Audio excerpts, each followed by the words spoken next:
Primera carta a los Corintios, capítulo 11, verso 23. Todos podemos leer juntos. Porque yo recibí del Señor lo mismo que os he enseñado, que el Señor Jesús, la noche en que fue entregado, tomó pan. La Nueva Traducción Viviente dice: pues yo les transmito lo que recibí del Señor mismo. La noche en que fue traicionado, el Señor Jesús tomó pan. ¿Cuál podría ser la noche más oscura de su vida? Si usted hace memoria, ¿cuál podría ser el momento más oscuro en su vida? Que usted diga, este es el día más oscuro de mi vida, es como el día más tenebroso, más aterrador que yo he vivido, el momento más difícil de mi vida, que le ha parecido como si hubiese vivido una noche de terror. Quizá fue un día en que usted experimentó una pérdida, un fracaso financiero, una traición, fue defraudado por alguien que amaba, un amigo o un familiar. Esta noche de la que habla Pablo en Corintios es la noche histórica más importante en la vida de Jesús.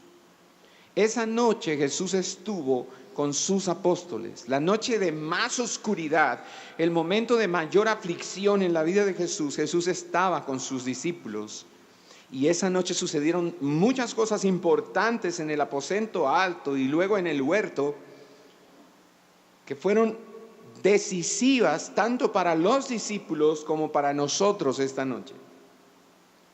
En primer lugar, yo quiero decirles, antes de hacer un desarrollo de algunos puntos, que era costumbre para los hebreos dividir la parte oscura del día en 4 vigilias. Y lógicamente, cada vigilia estaba compuesta de 3 horas.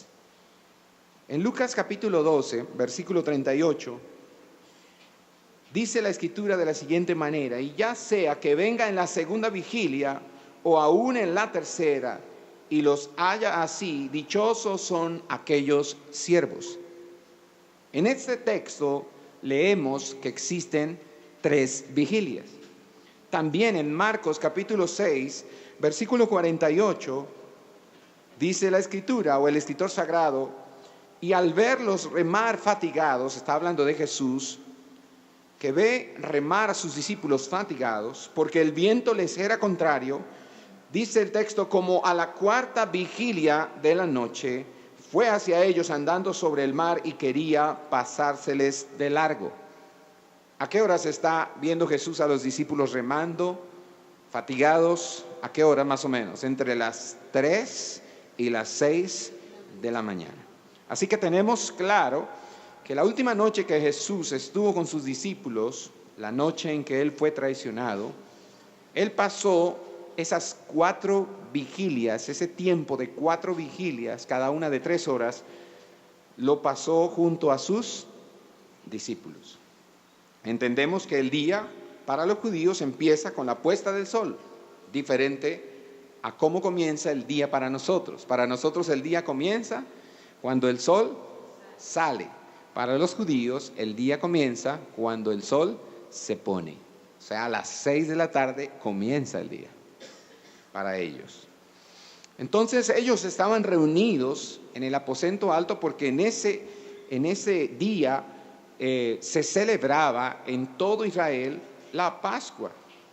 Y Jesucristo, como todos los judíos celebraban la Pascua, se sentó a la mesa con sus discípulos y les dijo, según Lucas 22:15, cuánto he deseado comer con vosotros esta Pascua, dice el texto, Lucas 22:15, cuánto he deseado comer con vosotros esta Pascua, y hay una coma, y luego dice, antes que padezca.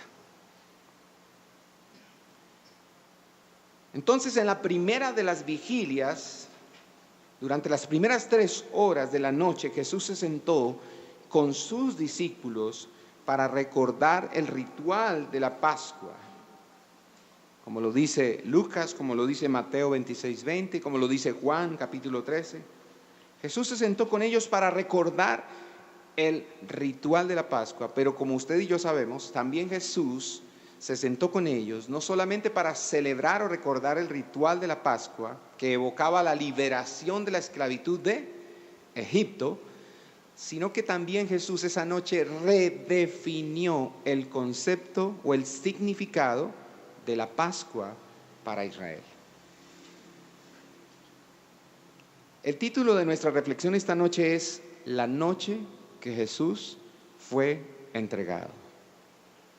¿Qué cosas pasaron que son y deben ser importantes para nosotros esta noche en la vida de Jesús? La noche que Él fue traicionado, la noche que Él fue entregado. La primera cosa que pasó, y ahora le pido el favor que usted vaya al Evangelio de Juan, capítulo 13, y nos vamos a quedar allí por un buen rato. Juan, capítulo 13. Evangelio de Juan, capítulo 13. ¿Qué cosas sucedieron la noche que Jesús fue traicionado? Número 1, para los que toman nota, Jesús los amó hasta el fin. Versículo 1 dice: antes de la fiesta de la Pascua, sabiendo Jesús que su hora había llegado para pasar de este mundo al Padre, cosa que él llama, en Lucas 22:15 lo llama padecimiento. Dice: antes de la fiesta de la Pascua, sabiendo Jesús que su hora había llegado para pasar de este mundo al Padre, habiendo amado a los suyos que estaban en el mundo, ¿qué hizo ahora durante la celebración de la Pascua esa noche con ellos? ¿Qué dice? Los amó hasta el fin. Vamos a hacer una reflexión en cada uno de los puntos inmediatamente. ¿Cuál es nuestra reflexión en este punto, en esta primera cosa que hizo Jesús o que sucedió la noche que Jesús fue traicionado? Dice que Él los amó hasta el fin. Pregúntese, ¿hasta dónde o hasta cuándo estamos dispuestos a amarnos unos a otros en este lugar? ¿Qué debe pasar entonces para que yo deje de amarte? ¿Funciona así entre nosotros? ¿Te amo? Sí. ¿O hasta qué? ¿Qué debe pasar para que tú dejes de amarme entonces? ¿Cómo es que Jesús amó a sus discípulos? Esa pregunta, esta última pregunta, ¿cómo es que Jesús amó a sus discípulos?, nos lleva al segundo punto. La noche que Jesús fue traicionado, sabiendo Jesús que Judas lo iba a traicionar, número 2, Jesús les lavó los pies. Juan capítulo 13 nuevamente, pero ahora versículos 2 hasta el 6. Dice: y durante la cena, como ya el diablo había puesto en el corazón de Judas Iscariote, hijo de Simón, el que lo entregara, Jesús, sabiendo que el Padre había puesto todas las cosas en sus manos y que de Dios había salido y a Dios volvía, se levantó, versículo 4, de la cena y se quitó su manto y tomando una toalla se la ciñó. Luego echó agua en una vasija y comenzó a lavar los pies de los discípulos y a secárselos con la toalla que tenía ceñida.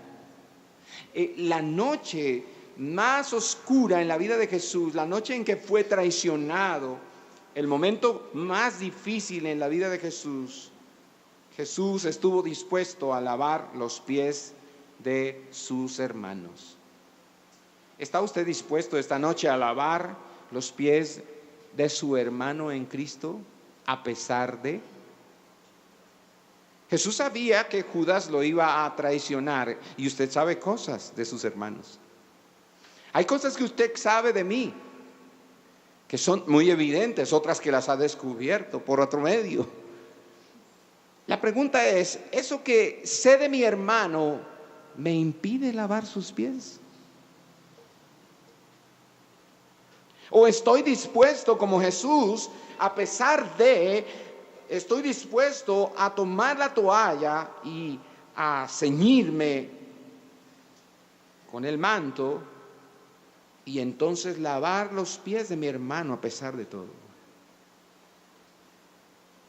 Y a propósito de esto, esta pregunta es importante. ¿Lava los pies de su esposa o de su esposo con frecuencia? Y no le estoy diciendo que literalmente usted debe lavar de vez en cuando los pies de su esposo o de su esposa. Me refiero a si usted está haciendo esto que hizo Jesús, a pesar de que alguien que él ya sabe que lo va a traicionar, él le lava los pies.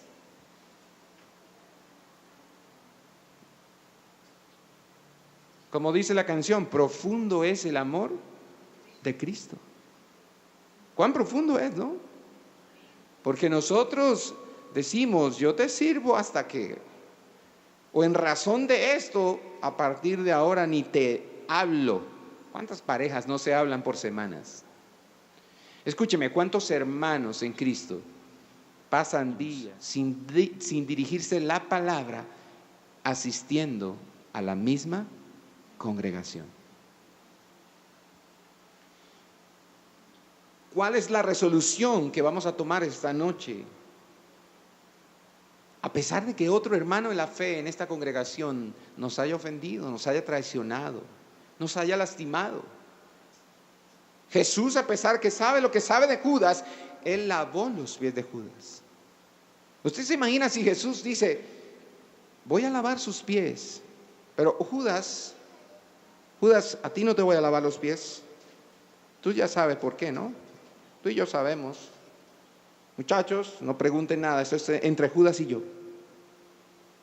O quizás si llegó el turno de Judas, le dijo a Judas, a ti no te voy a lavar los pies, tú ya sabes por qué. Y siguió con el otro discípulo. ¿No es lo que nosotros hacemos? Este tercer punto es poderoso. Jesús les enseñó el secreto para ser felices. Mis hermanos, él sabía que lo iba a traicionar uno de los 12 esa noche. Y él, sin embargo, les enseñó el secreto para ser felices. ¿Cuántos quieren conocer el secreto para ser felices esta noche? Ahí mismo en Juan, ahora mire los versículos 12 al 17.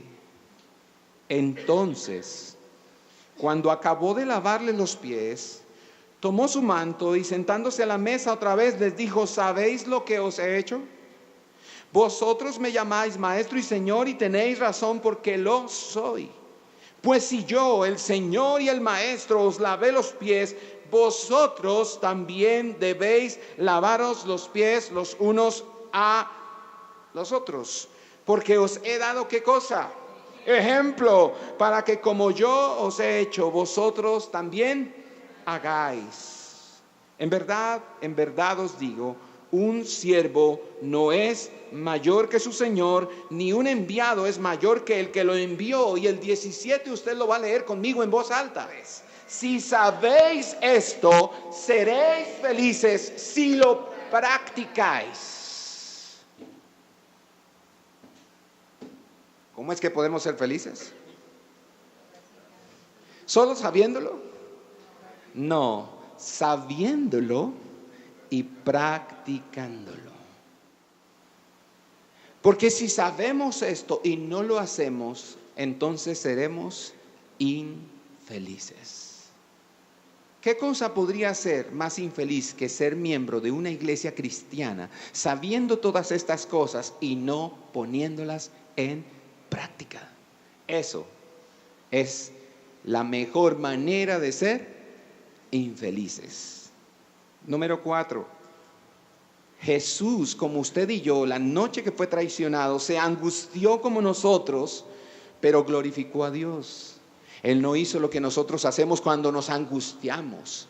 Cuando nos angustiamos, maldecimos o hablamos mal.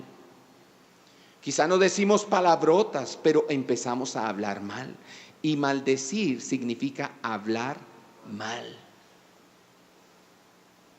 Dice el texto, Juan capítulo 13, versículo 21, dice, habiendo dicho esto, Jesús se angustió en espíritu y testificó y dijo: en verdad os digo que uno de vosotros me entregará. Gloria a Dios, porque la palabra de Dios es sincera, es honesta.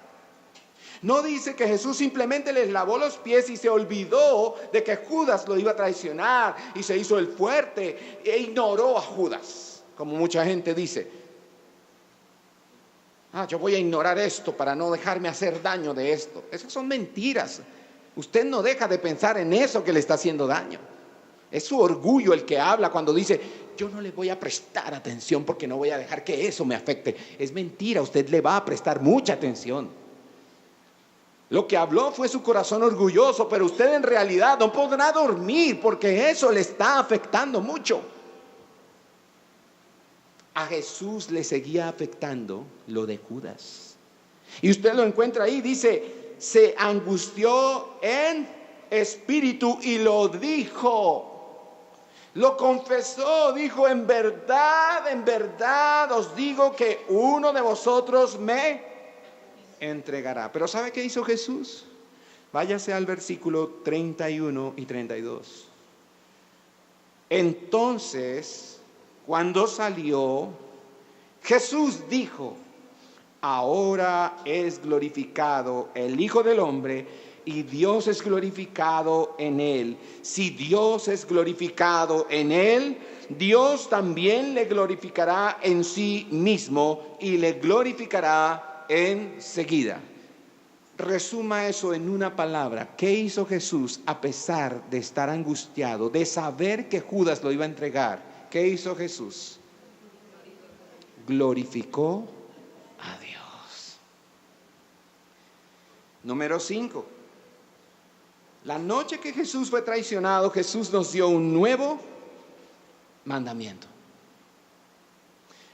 Y vamos a aprender esta noche, y los que han estado en grupos de vida deben saberlo también, pero lo repasamos esta noche nuevamente. Jesús, la noche que fue traicionado, les dio un nuevo mandamiento. Juan 13, ahora versos 34 y 35. Dice: un mandamiento nuevo os doy, que os améis los unos a los otros. Que como yo os he amado, así también os améis los unos a los otros. En esto conocerán todos que sois mis discípulos, si os tenéis amor los unos a los otros. ¿Por qué Jesús les dice: un mandamiento nuevo os doy? ¿Es que se le olvidó al Padre en el Antiguo Testamento dar un mandamiento y Jesús vino para completar los 10? ¿No eran 10, eran 11? Un mandamiento nuevo os doy. ¿Por qué? Dice: un mandamiento nuevo os doy, y luego define cuál es el mandamiento: que os améis los unos a los otros. Pero hay una característica: que como yo os he amado, así también os améis los unos a los otros. ¿Y cómo acaba él de demostrar que él ama? ¿Cómo lo hizo? Sabiendo lo peor de Judas, ¿qué hizo con Judas? Conociendo lo peor de lo peor de lo peor de Judas, ¿qué hizo Jesús?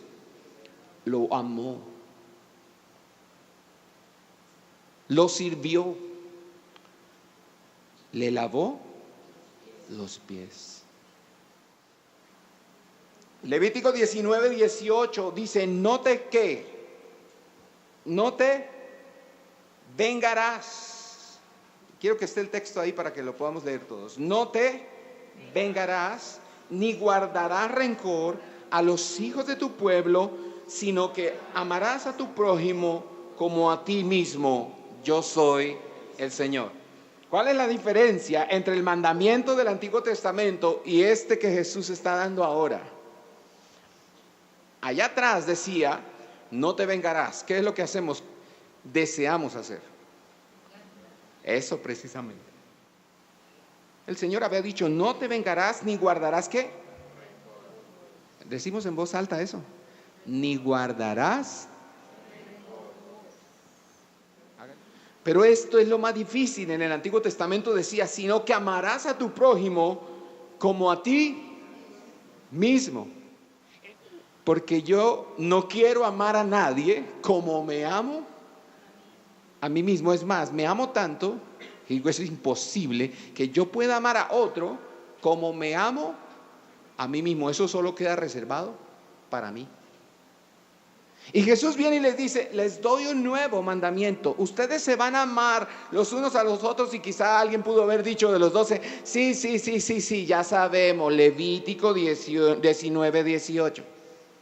No, se equivocan. Ustedes se van a amar unos a otros como yo los he amado. Sabiendo lo peor, de lo peor, de lo peor del otro, se van a amar de todas maneras. Se van a dar lo mejor el uno al otro, a pesar de que saben la miseria, conocen la miseria del otro. Así que la mejor y verdadera forma de amar es la manera como Jesús ama. ¿Y cómo nos ama Cristo? Juan capítulo 15, versículo 13, dice, nadie tiene un amor mayor que este, que uno dé su vida por sus amigos. ¿Cómo nos ama Jesús? Dando su vida. Él dice, ámense así como yo los amo. Entonces, ¿cómo debemos amarnos? Dando nuestra vida. Bueno, ¿cómo es la mejor y verdadera forma de amar? La mejor y verdadera forma de amar es la forma de amar ¿de quién? De Jesús. ¿Y cómo ama Jesús? Juan 15, 13 dice que Él ama dando su vida. Dígame una cosa, si usted pierde la casa esta noche, si usted pierde su vehículo, si usted pierde su trabajo, si usted se enferma y el médico le dice esta enfermedad es terminal, dígame qué es lo más valioso para usted de todas esas cosas que podría perder o tener en riesgo. ¿Qué es lo más valioso? ¿No es la vida?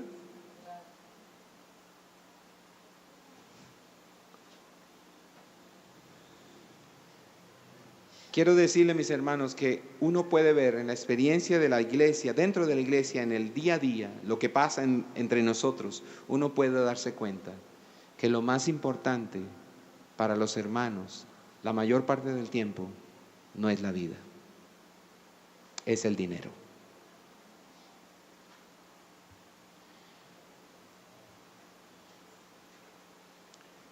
Donde más nos duele, mis hermanos, en este momento, donde más nos duele a nosotros que nos toque el Señor, es ahí.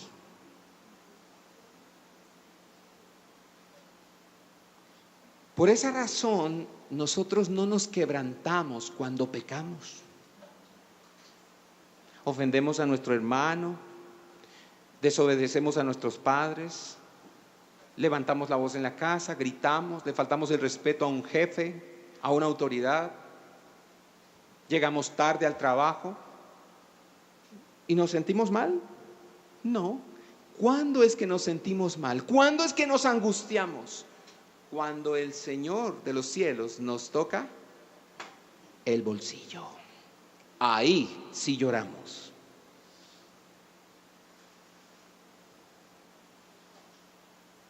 Entonces, ¿sabe cómo es que se ama de verdad al hermano? Cuando usted se mete la mano al bolsillo y no solamente le dice te amo, sino que usted saca eso que tanto aprecia y que tanto le importa y lo da. Ahí es cuando sus palabras son reales. Cuando usted solo dice te amo, te quiero, ay, te aprecio tanto, solo son palabras. Jesús dice la verdad porque para Jesús lo más preciado, escúcheme, esto sonará raro, pero para Jesús lo más preciado, lo más valioso, lo que Él más ama es a sí mismo. Porque si Dios no se ama a sí mismo sobre todas las cosas, no es Dios. Se lo digo de otra manera, Dios se ama a sí mismo más que a usted. Si eso no es así, Dios no puede amarlo a usted. Porque no hay nada más valioso, más preciado, de mayor valor en el universo que Dios. Entonces Dios dice, les enseño una manera de amar nueva. Ámense como se aman a sí mismos en el Antiguo Testamento. Y no lo entendieron. ¿Lo entendieron? No. Entonces Jesús viene en el Nuevo Testamento y se entrega a sí mismo por nosotros y dice, lo que quiso decir el Padre en el Antiguo Testamento es que se amen así como yo los estoy amando ahora, dándome a mí mismo por ustedes. ¿Y lo entendimos? Aquí estamos esta noche, mis hermanos, sin entender qué es lo que quiere decir: un mandamiento nuevo os doy, que os améis los unos a los otros, que como yo os he amado, así también os améis los unos a los otros. Romanos capítulo 5 versículo 8 dice, pero Dios demuestra, ese verbo es poderoso en el texto, pero Dios demuestra su amor para con nosotros, porque Dios no anda diciendo que ama, Dios demuestra el amor que profesa. Dios demuestra su amor para con nosotros en que, siendo pecadores, Cristo murió por nosotros. Y si usted no demuestra el afecto que profesa por sus hermanos, entonces usted no ama. Dios demuestra su amor, no solo nos dice que nos ama, Él lo demuestra, porque el amor de Dios es sin fingimientos, el amor de Dios es tangible. El amor de Dios no es un seguro de vida. El amor de Dios es un hecho concreto, es algo que ya ha sido demostrado, y Juan confirma este principio en Primera de Juan capítulo 3 versículo 18. Él dice, hijitos míos, no amemos de palabra ni de lengua, sino de hecho y en verdad.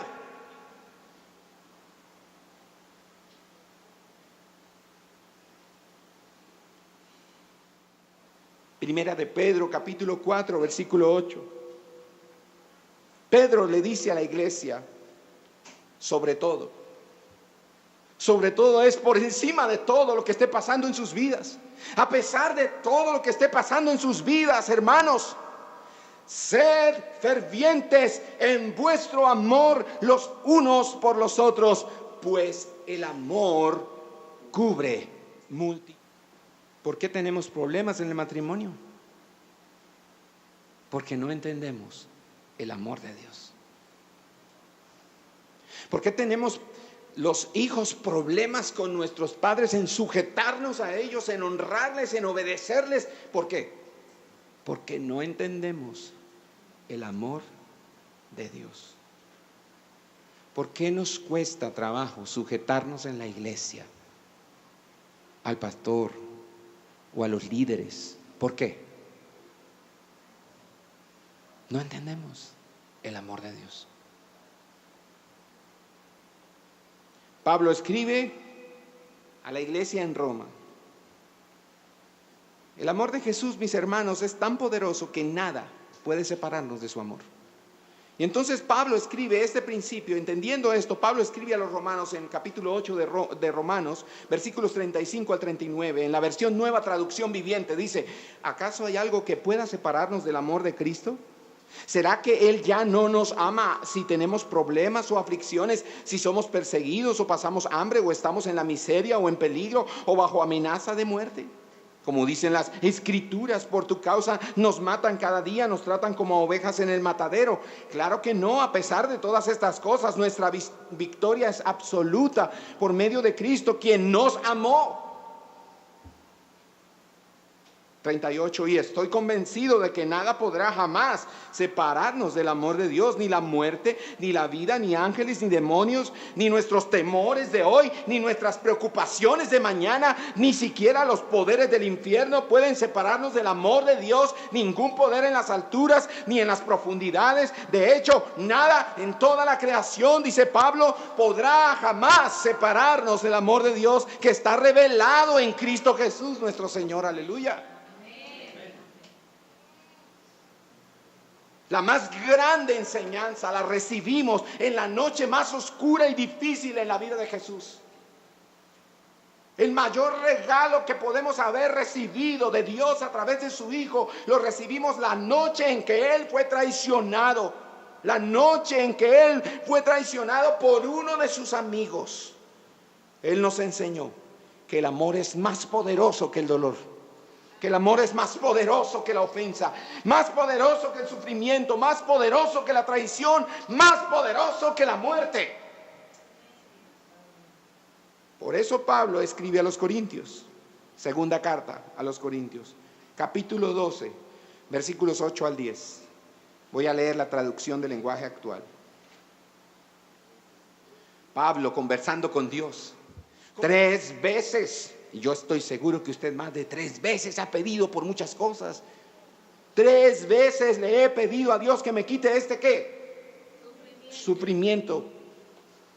Pero Dios, ese me gusta, ese pero Dios. Yo puedo pedir todas las veces que quiera, por las cosas que sea, pero Dios está por encima. Pero Dios me ha contestado. Lea conmigo. Mi amor es todo lo que necesitas. Mi poder se muestra en la debilidad.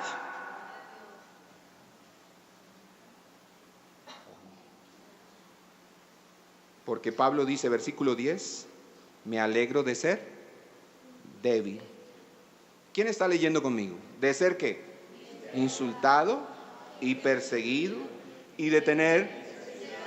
A ver, ¿dónde están los cristianos aquí esta noche? A ver, y de tener necesidades. ¿Cuántos se alegran por eso? Si vienen a la iglesia correcta, ¿ustedes a dónde llegaron? A pared de sufrir no llegaron. ¿Perseguidos? ¿Con necesidades? ¿Sí ve que lo que más les importa es el dinero? Ahí sí dijeron amén. Dice que me ofenda mi mamá o que me ofenda mi esposa. No, eso lo puedo tolerar, pero que me falte la platica. Ay, eso sí me duele. Eso sí me incomoda. Pues le tengo malas noticias, mi hermano. Si eso es lo que usted más ama, más tiempo se va a demorar en esa necesidad. Hasta que usted lo ignore totalmente y usted diga, no hay para el recibo. No hay para la leche de mañana. Me alegro. Porque si no hay, el poder de Dios se puede manifestar. Y entonces puede ocurrir un milagro. En lugar de estar diciendo, quiero la leche de mañana ya, ahora mismo la quiero ver en la nevera y si no, no me puedo dormir. No puedo tener paz esta noche. El Señor dice, pues no va a haber la leche por días. Hasta que aprenda a alegrarse, a regocijarse en la necesidad y a confiar en lo que yo le he dicho. Mi amor es todo lo que necesitas.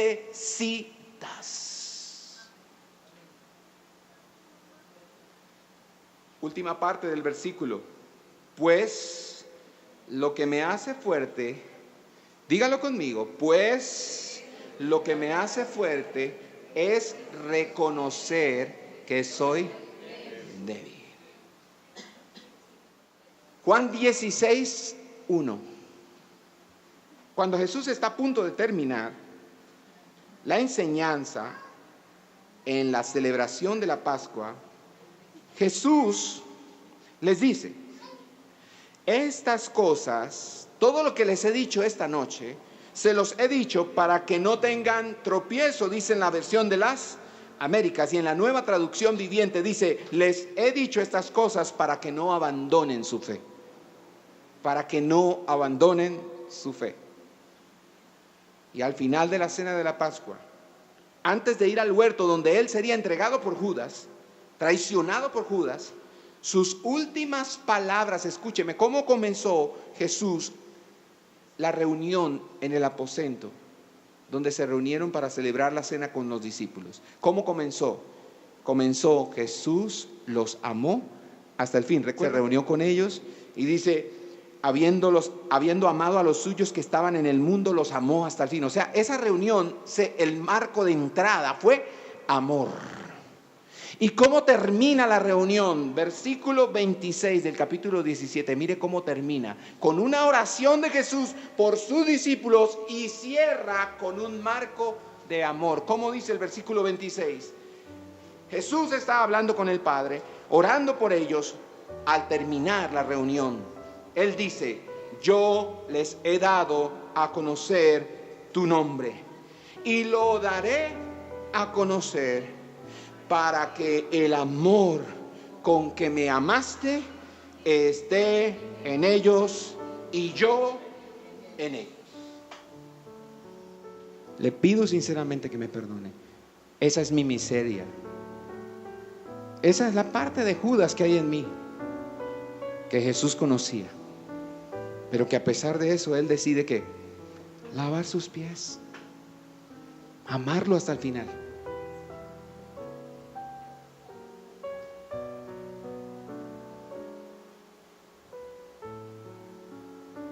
Póngase sobre sus pies, mis hermanos.